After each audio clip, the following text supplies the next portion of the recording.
Good morning and welcome to What the Health on FUBAR Radio with me, Georges Berthonneau. Happy National Fitness Day, people. Yes, that means if you don't work out today, you'll always find an excuse, won't you? Because we need a national day for it. Anyway, if you are a regular listener, then welcome back. And if you're new around this neck of the woods, then here's a small bit of information about myself. I'm an online health and fitness expert.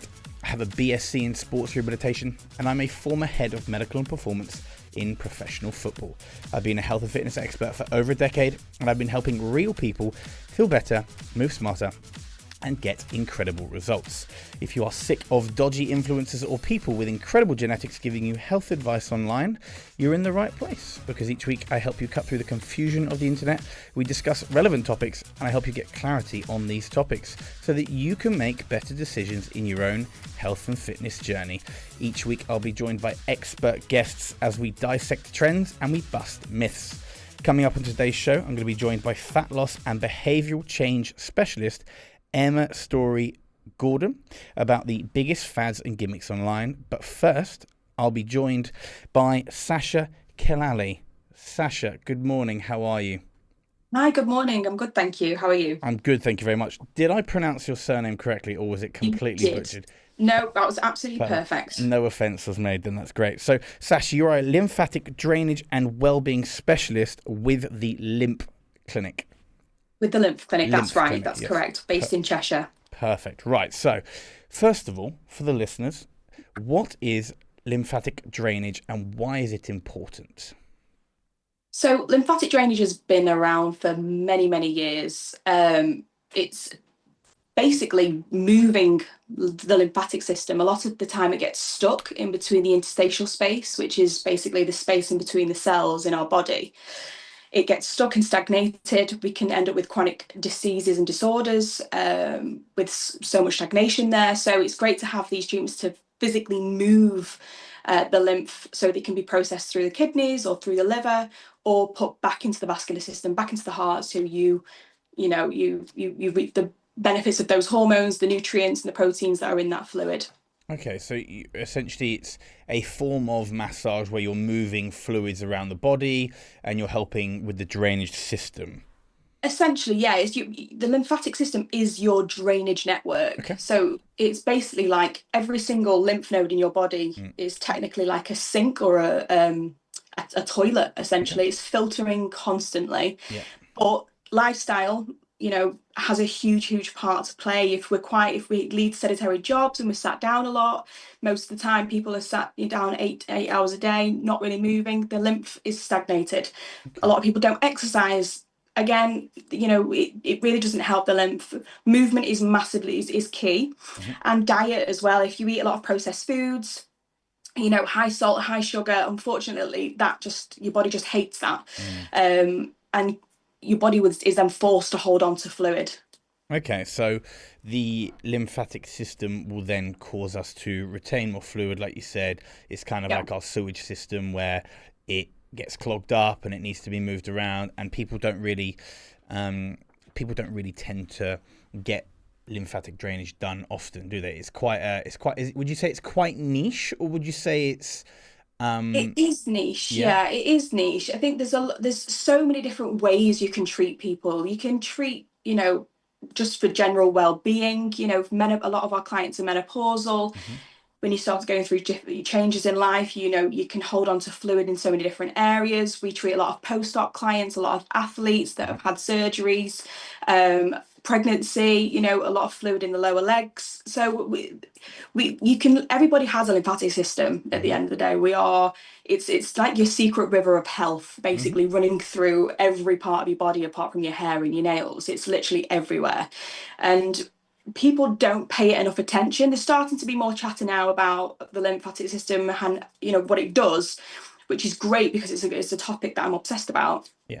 And if anyone can take anything away, it's just literally be more mindful, move your body as much as possible, eat well, drink at least 2 litres of water a day, because your body will just hold on to water if you're not drinking enough. And it's water, the fluid that you don't want hanging around in your body, that's full of all of the toxins, metabolic waste, stuff that needs to be released. Mm-hmm. Okay. And what would you say signs of poor lymphatic drainage is? Are there does it come out of your skin? Does it come out and make you bloated? You're the expert at this, so yeah, it's super. This one is interesting for me, so I'm intrigued by this. Yeah, so any way any basically exit. So you mentioned skin. So if you're starting to notice rosacea, spots, acne, eczema, even it can manifest in skin. You can find that you're bloating, you feel really sluggish, quite tired, very heavy feeling, and brain fog as well. A lot of clients after a number of sessions, they feel that kind of lift because everything's moving and flowing the way it needs to. So yeah, any way that the body can excrete, you'll find signs. Okay, so exit areas and obviously through the skin and whatnot. You mentioned obviously you deal with lots of athletes, you deal with lots of perimenopausal, menopausal, pregnancy. Do you find that it's more of a female demographic that comes to you? And do you think that's because men just maybe don't understand it as much? Because women are a lot more about self-love, in my opinion. I know loads of guys that have a skincare routine and whatnot, but as someone who trains lots, I go for massages every 4 to 6 weeks, like hour and a half, 2 hours, very different to lymphatic drainage, but it's still a kind of self-care. So, yeah. Yeah, absolutely. That's great that you do that. You're taking the time for yourself, and you are right. Women do typically, obviously, we all have lymphatic systems, but women do typically hold fluid differently to men. Some men will still hold around the hips and the legs, but women will carry it differently because we have obviously different bodies. Yes. When we treat men, it's either they have a chronic condition like they have lymphedema or heart problems, which ends up unfortunately with issues in the legs, a lot of fluid retention in the legs due to the medication that they're put on. They're the only times we really treat men is when they have real chronic conditions and are seeking help and relief from that heavy feeling that they experience. And obviously our post-op clients, I've got a gentleman in later that's had he's had ACL repaired. This is his second operation. So we'll be doing post-op and he'll be going in the hyperbaric oxygen chamber as well for that extra help on recovery. Okay, amazing stuff. Yeah, I mean, I obviously see the benefits for post-operative kind of clients and whatnot, because obviously there's lots of fluid retention and we want to kind of, like you said, drain the system and drain the drains. Yeah, absolutely. So yeah, and if you can imagine your body's a fish tank, and mine's a temple, but we can go with a fish tank.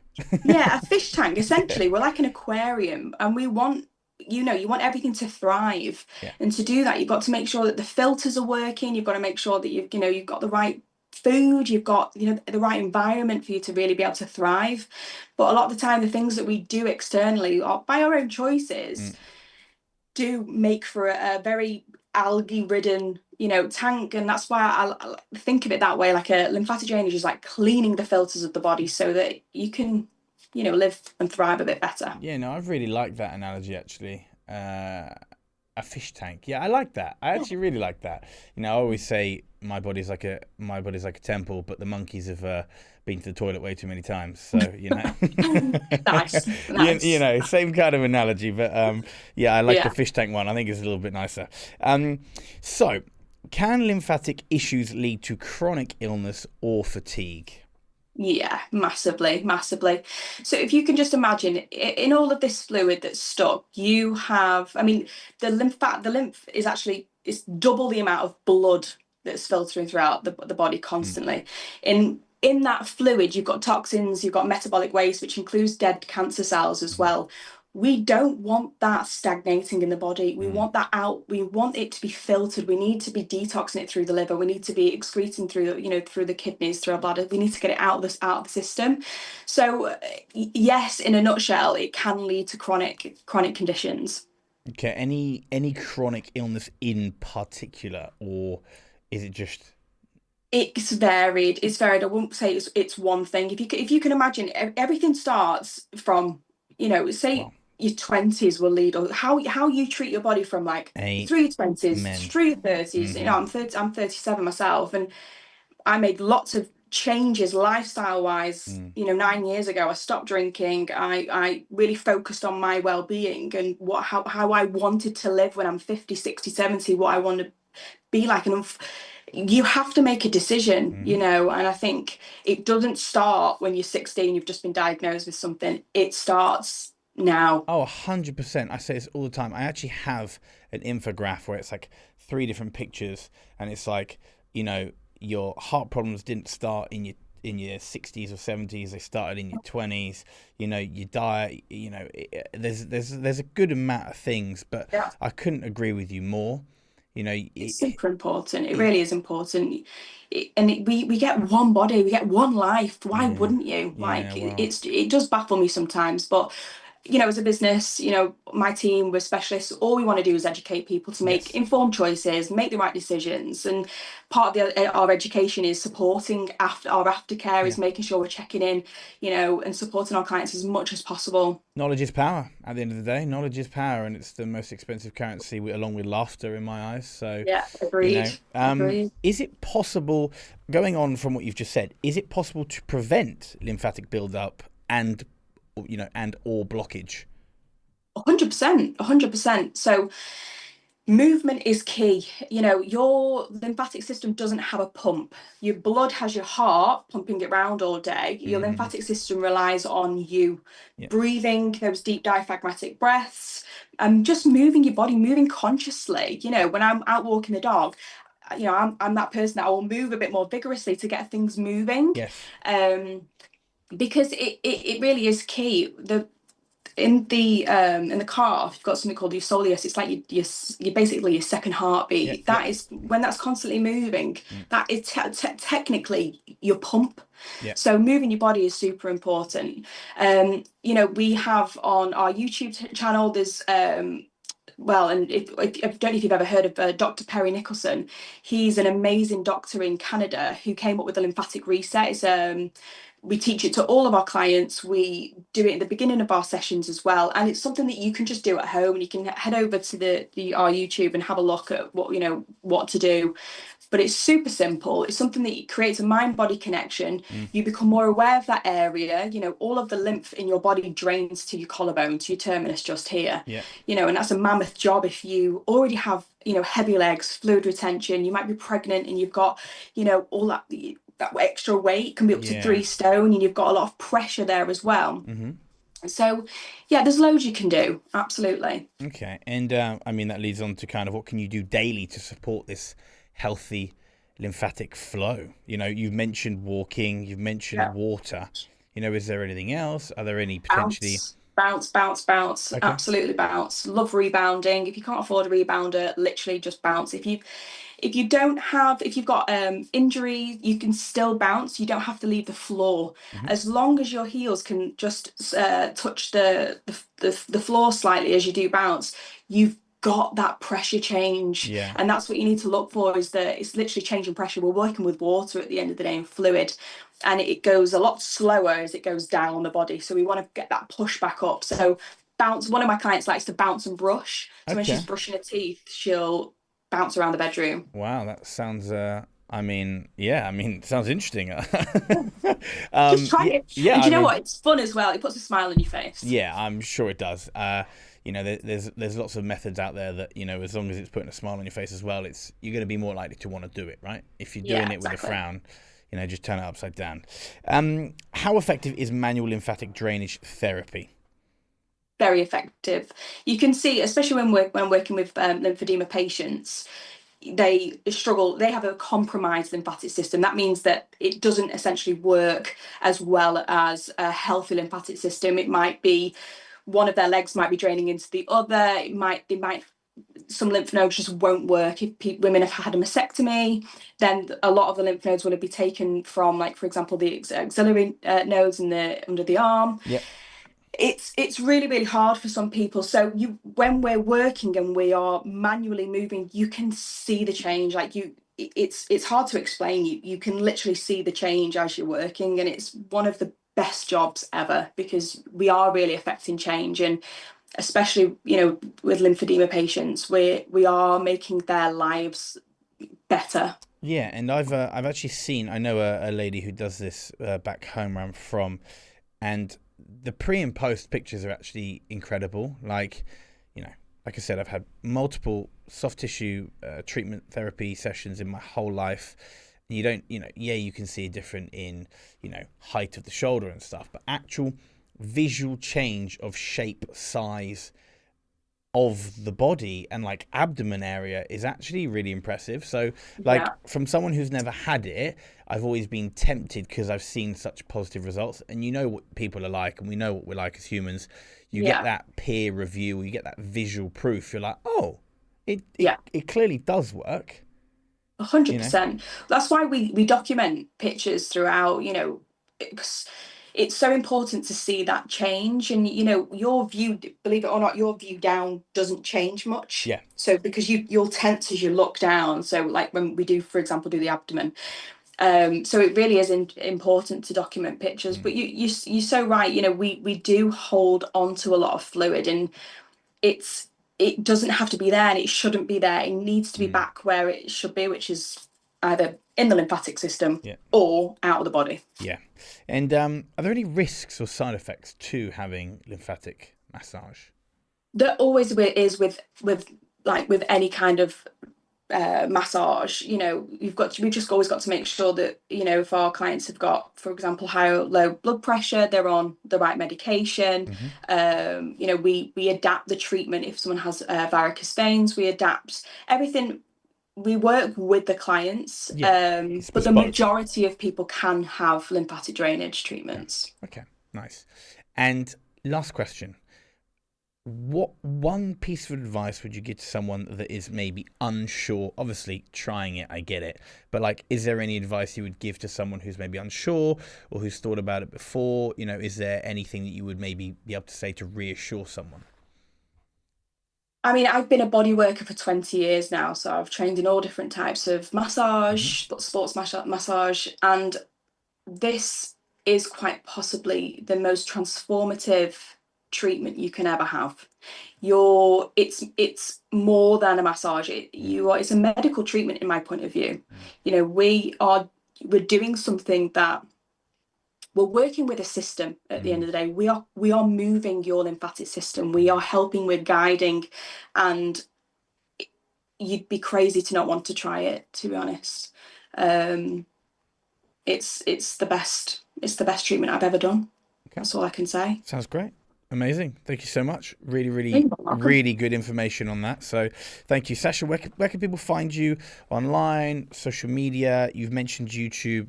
Plug it all. Yeah. Tell us all.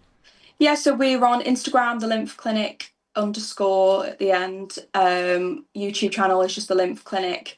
Loads of education on there. That's all we care about is just educating our clients. Even if you don't come to us for a treatment, we don't care. I just want you to understand the lymphatic system, understand why it's so important to have these sessions, and make your own choices.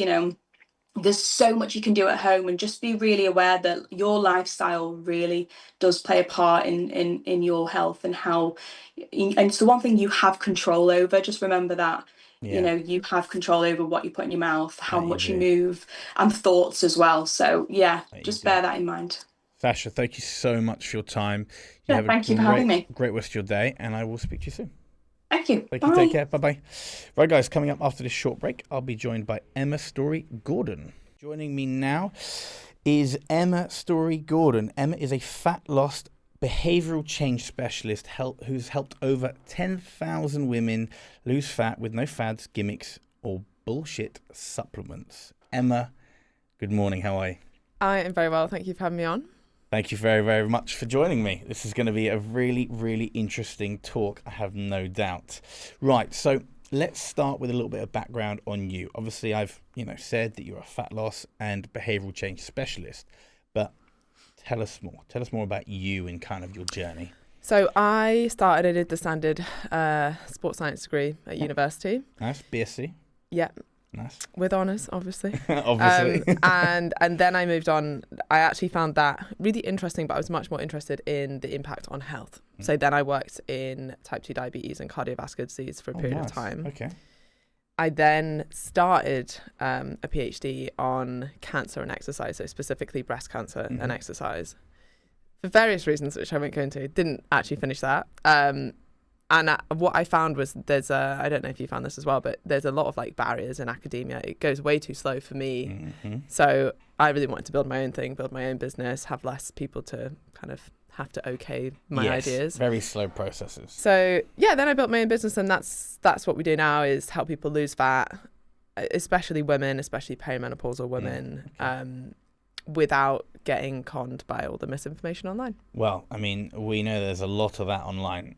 What would you say the biggest myth about fat loss is that you hear all the time? I think broadly, the issue with fat loss is it is simple, but it's not easy. And this is where all the myths come from. And I actually think most people there's a huge industry basically playing off that. So it does always come back to being in a calorie deficit. But where people get confused is because it's simple, they expect it to be easy. And when they find that it's not easy, they're like, well, it can't be simple. So then they're attracted to all these really complex answers like, oh, it's your insulin levels, or oh, it's carbohydrates, or oh, you should be fasting, or all this was wrong. Actually, your cortisol's making you store fat. Like, that's fundamentally the issue, is that actually it will always come back to you need to be in a calorie deficit. And even with the rise in weight loss drugs, like one thing it's taught us is they are just allowing you to stick to a calorie deficit. Like it's always forcing you to one. Every single fat loss diet that works is because you've cut out all your carbohydrates, and thus you're in a deficit. It's because you're not eating for the vast majority of the day, and thus you're in a deficit. Like, it always comes back to you are consuming less calories than you expend. Your body is then forced to find energy. What's your biggest energy store in the body? Body fat. That's where the majority of it comes from. Yeah, and I mean, I couldn't agree more. I think it's extremely infuriating when, it's like, oh, it doesn't work. Well, it does work. You just haven't stuck to anything in your life apart from, if you have children, keeping a child in your life for more than 2-3 weeks. Yeah. Because people just struggle with the consistency element, isn't it? It's always a quick fix. It's always, oh, this works, But what a lot of people do is they try and find someone online that has done something quickly. And it's like, well, why does it have to be quick? I think that's part of it, is it's the false expectation of fat loss. So if you do something for 2 weeks and you can't see a huge change, you're like, well, it obviously hasn't worked for me.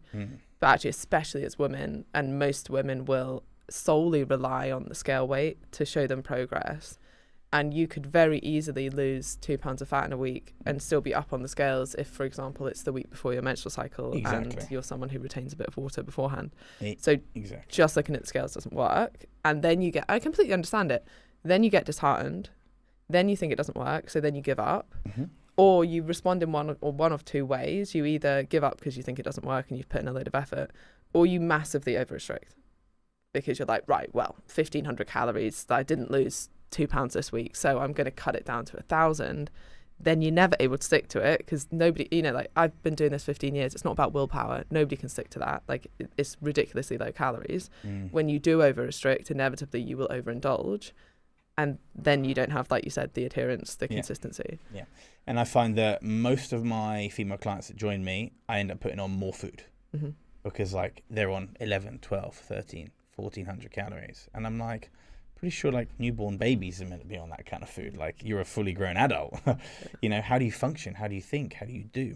But this is the point. So this is a huge myth that is just rife in the industry, is that at the moment, a lot of people will be telling people you're on 1,200 calories and the reason you're not losing weight is because your body is in starvation mode and it's stopping you lose weight, right? Yeah. And then women get totally bought into this, and all they're doing is selling you a solution, which is, I'll fix your starvation mode, or I'll reverse diet you. All that kind of nonsense. When in reality, and then the outcome is, and then I increased my clients' calories to 1,800 and suddenly they started losing weight. And what's actually happened is you haven't reversed your metabolism, you haven't ramped up anything. You've just been able to stick to something that's actually maintainable, that you can enjoy your life, that you can have some flexibility, that you feel good, you're not, starving the whole time. And that's what has allowed you to lose the weight. Yeah.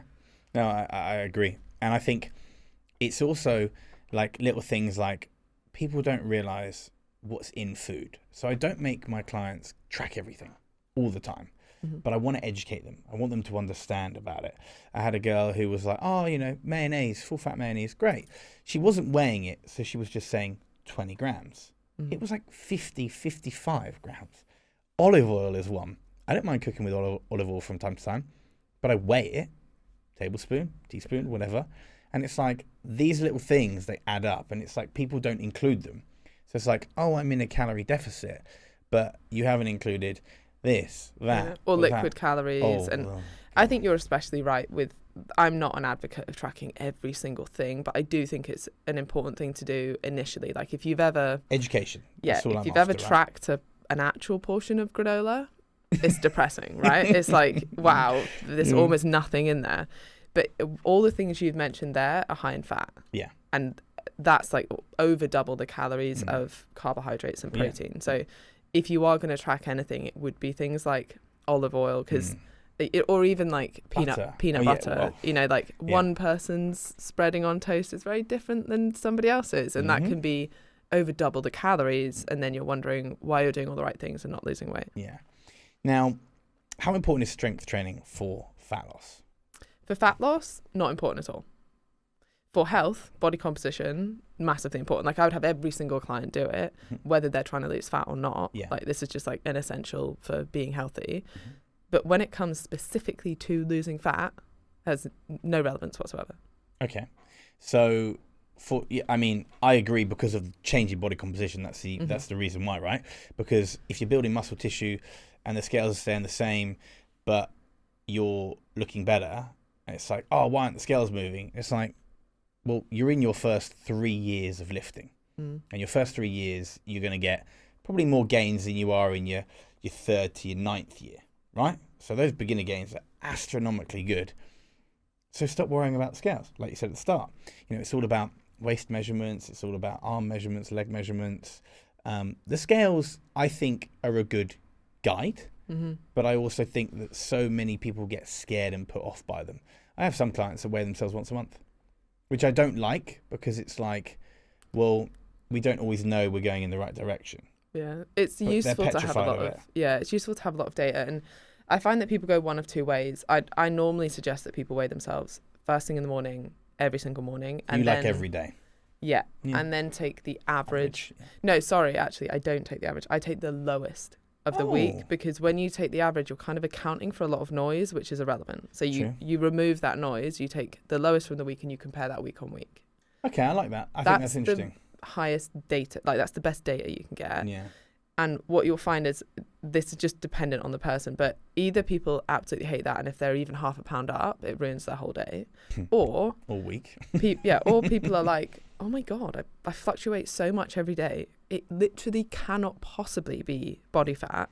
And this is something I always tell clients, that if they freak out about the scales going up overnight, I'm like, that doesn't worry me. That's not fat, because you don't change your body composition overnight. Of course you don't. If it creeps up over months, then I'm like, that probably is body fat. You know, if you're looking at your lowest from the week creeping up every month, okay, that's probably body fat.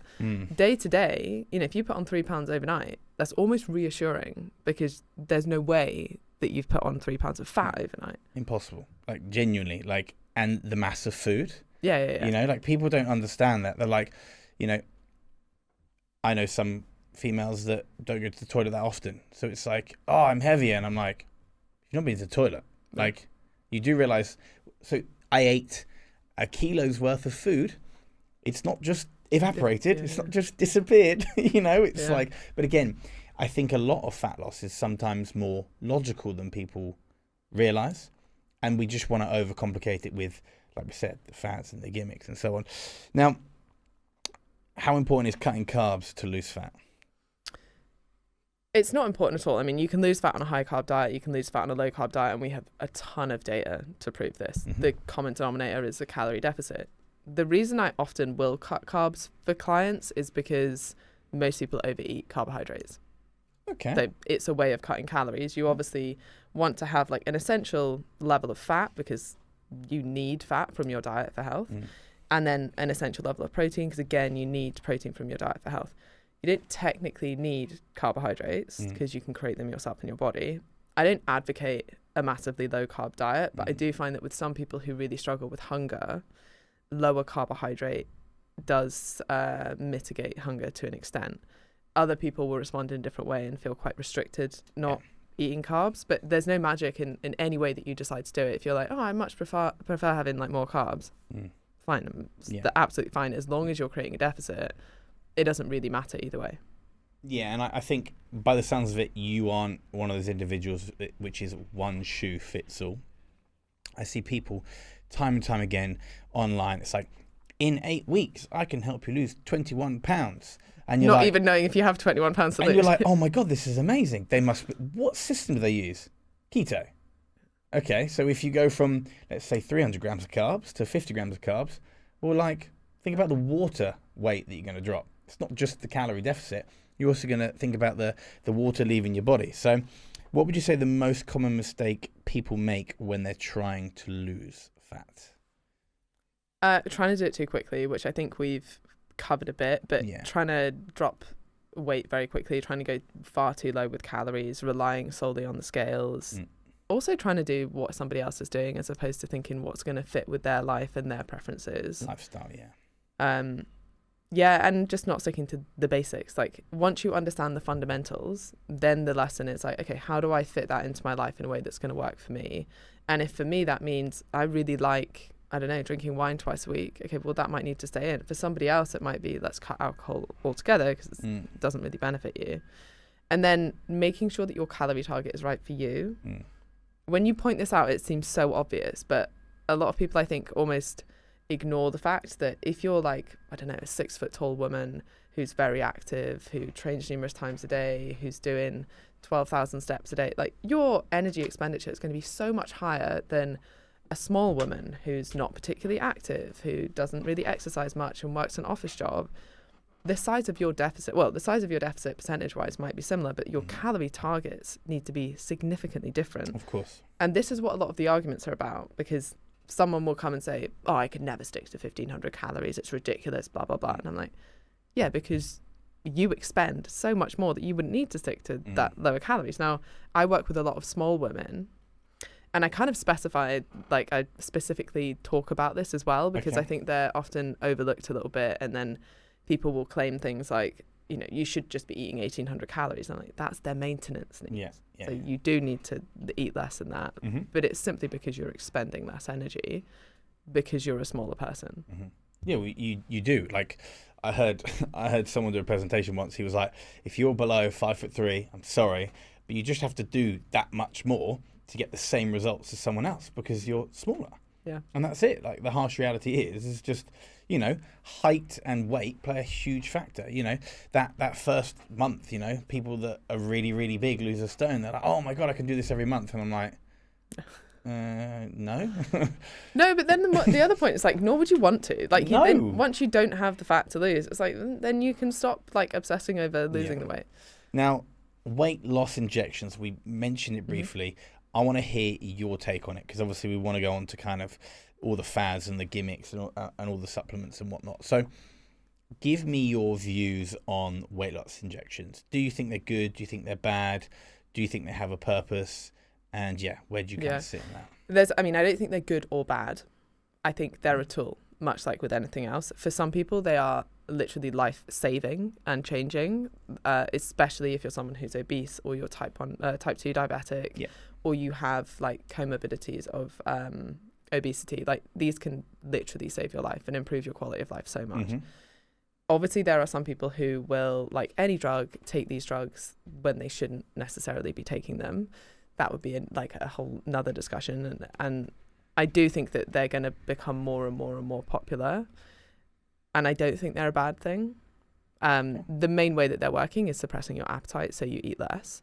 If dosed correctly, you can actually do this in quite a sensible way. So most people are overdosing these, and then what happens is you eat very little calories, meaning that you're often open to, like, nutrient deficiencies, muscle loss, aging, like skin aging, for example. But if you do it in a sensible way, it's really just allowing you to stick to a deficit. Now, a lot of people will see, or kind of don't understand it and see it as cheating, as almost like, well, you could just eat whatever you want and still lose weight. That's not how it works. You actually don't eat as much. That's how it works. It's still back to, it's a calorie deficit. Yeah. So I think that from what I've seen, and I've worked with a lot of people who are taking these drugs, the best way to take them is the minimum dose you possibly can to stick to a sensible calorie deficit. Microdose. Yeah, not a huge deficit. The slight issue with that is you're normally kind of given a set dose. It's very hard to actually microdose them, but that's besides the point. I'm sure that will come along later as these drugs develop. And then the second thing is to use them as a tool to allow you to form these habits around diet and exercise. So as an example, if you're very obese, exercise is not fun. Getting your steps in is not fun. And actually once you lose a bit of weight, and when you lose weight, you also become more sensitive to your own hunger signals. So then it actually becomes a lot easier to maintain that weight afterwards, as long as you're doing it in the right way and you're using it as a way to allow you to form those habits that you're then going to continue afterwards. But is that not the problem? Like, people are getting this weight loss injection and they're just going, oh, I don't need to eat. And then they're not doing any exercise. And I always say this to people, the larger you are, the more calories you burn, because it's just harder to move more mass. Even if you're really, really strong, yes, over time your body gets used to moving the mass, and we are very, very good at becoming efficient at doing something, and then all of a sudden we don't burn 200 calories for doing the steps, we burn 280, 270.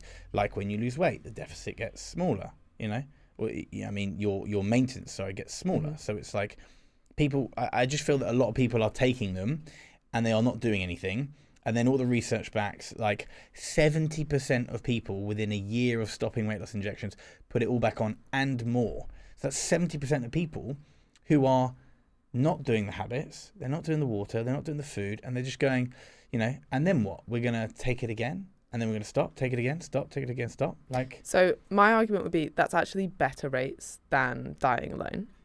Okay. Second to that is they probably haven't had the right support. So this would be the thing for me is okay, yeah, you're right, but maybe you were just given the drugs and you didn't have habit-based support, you didn't have the behavior change support, because actually it comes back to the same thing. You're always going to have to act in a way that's going to maintain your health, maintain your behaviors.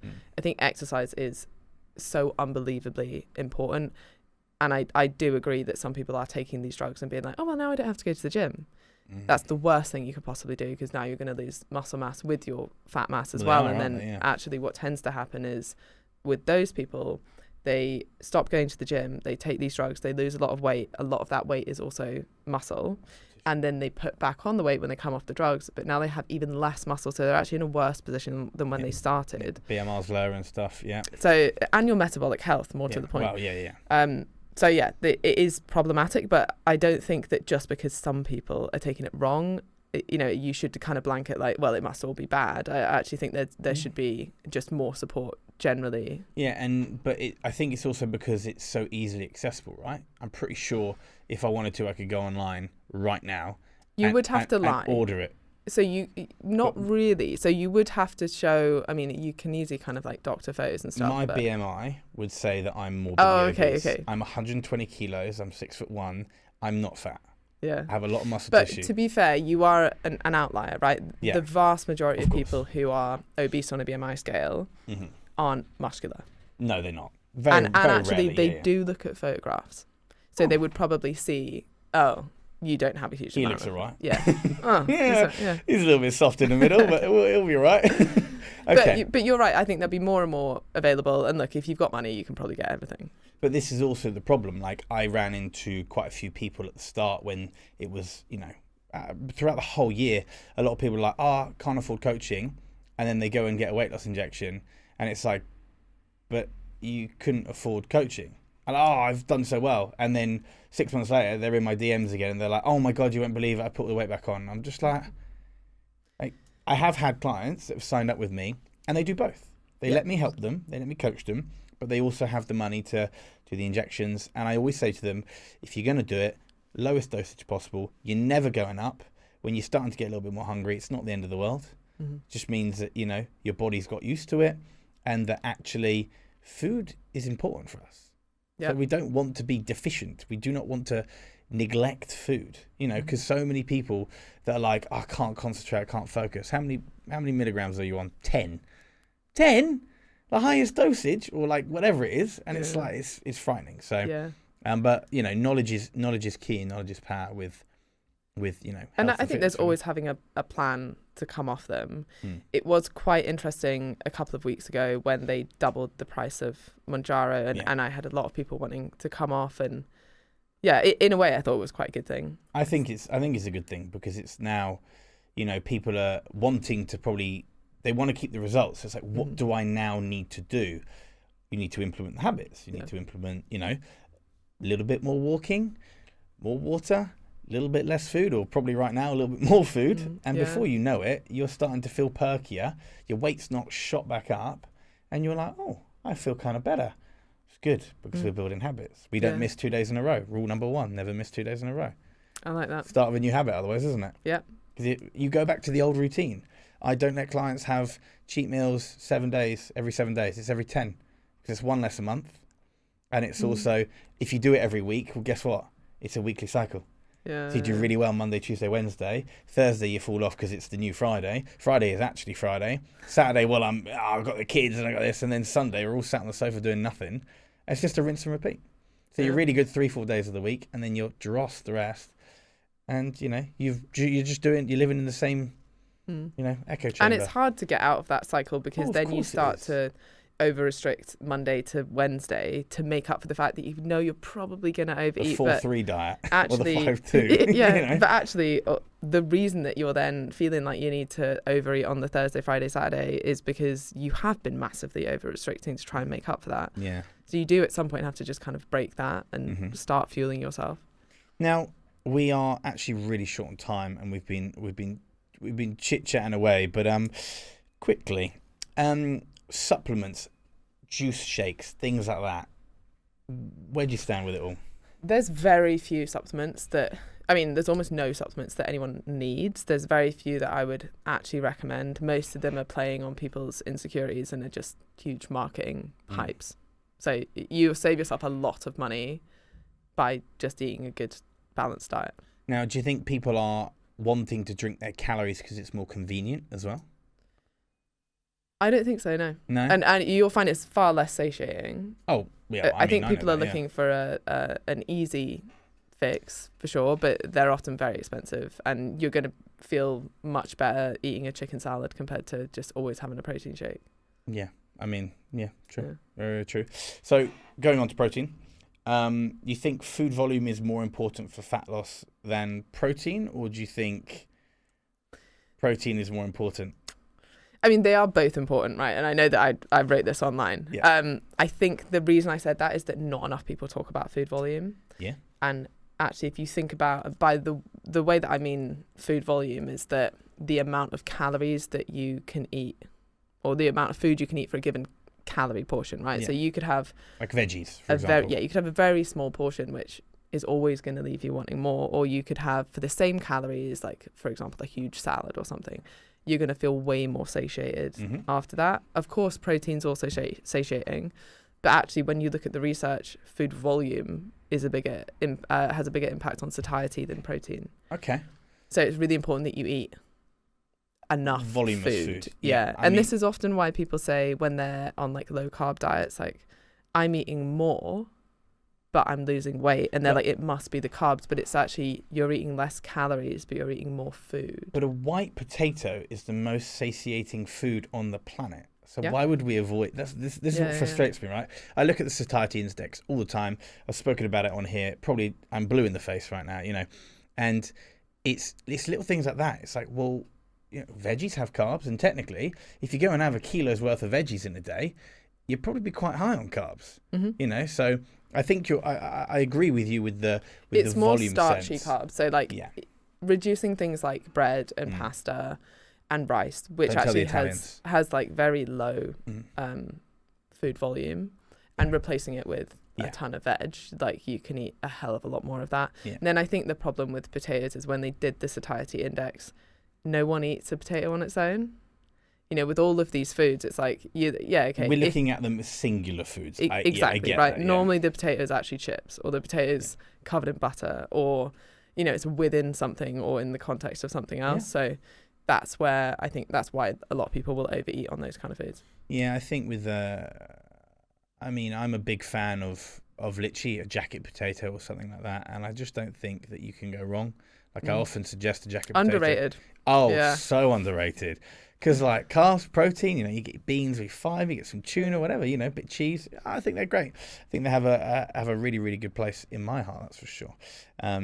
So, restaurant calorie menus or menus with calories on. How accurate do you think they are? I think off the top of my head, they're allowed to be 30% inaccurate. Okay. Even saying that, like, I don't think anyone's really testing these, and obviously you have to remember that it's in their best interest to make it taste really good, so they probably have checked the calories on like the smallest portion possible with the least sauce, etc., and then who knows what you're going to get. So they're not 100% accurate, but they give you a ballpark figure. Yeah, and I mean, I think it has to be on every restaurant in my eyes. I think it'd be really good. It's just education, like we said. You're better to have a 30% guidance, give or take, than just go, I don't know what that is, but it'd be over 3/4 of your calorie intake. And often, and I think people will have realised this more and more now, you might look at like a chicken Caesar salad and be like, oh my God, I could have a burger for the same calories. And it's usually the dressing, right? Yeah. And the cheese on top. But it's quite eye-opening to think, oh, that would have been my healthy and kind of like, oh, I'm being good and I'm kind of restricting myself option versus, oh, I could actually have the thing that I want for the same calories. Yeah, no, and I agree. And Emma, we're out of time. I actually think we should in the future do a show where we just talk for the hour, because I genuinely think we could. So we definitely could. Yeah. Thank you so much for your time. Where can people find you online? Do you have a website? Plug all you need to plug, or you'd like to plug. Yes, it's esgfitness.co.uk, but probably the best place to get me is at esgfitness on Instagram, and then from there you can find everything else that I'm doing. I have my own podcast, and I talk a lot about this stuff. Amazing. Thank you so much for your time. You've been a star. Thank you. And I will speak to you soon. Been a pleasure. Cheers, thank you. Right, guys, coming up after the show, we're going to be doing some viral TikTok reactions. I have left myself very minimal time for this, people, but we're going to get this done. So, fitness myths off TikTok. So, number one is you have to eat protein 30 minutes after you work out. I'm pretty sure this was actually proved to be absolute nonsense.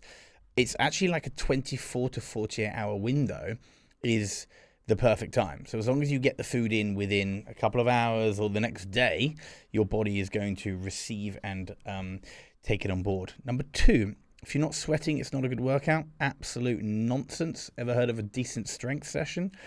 3, fasted cardio is the only way to burn fat. Incorrect. A calorie deficit is the most important thing for you to do. 4, the longer you work out, the better.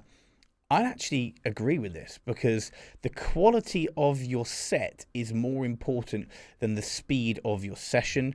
Basically, the intensity of your lifting set is more important for building muscle tissue, not how quickly you rest. That is a load of rubbish. And more exercises means more muscle growth. Technically, no. There are lots of people that lift the same exercises and do the same exercises. Obviously, changing it up every 6 to 8 weeks is super important. But yeah. Right, that's it, guys. Just a massive thank you. And massive thank you to Sasha and Emma, who have joined us today on What the Health. A reminder that you guys can download the app and listen each week, and you can follow us on social media. We are at What the Health Show on Instagram. If you want any help with your health and fitness goals, I do provide a top tier coaching service, which is no BS, no fads, no gimmicks. You can contact me at Georges Berthonneau on Instagram. Also, the show will be available to listen back to on all good podcasting platforms. A reminder, we're back next week at 11 a.m. for another jam-packed show. I'm George. Thanks for listening. Love you. Bye.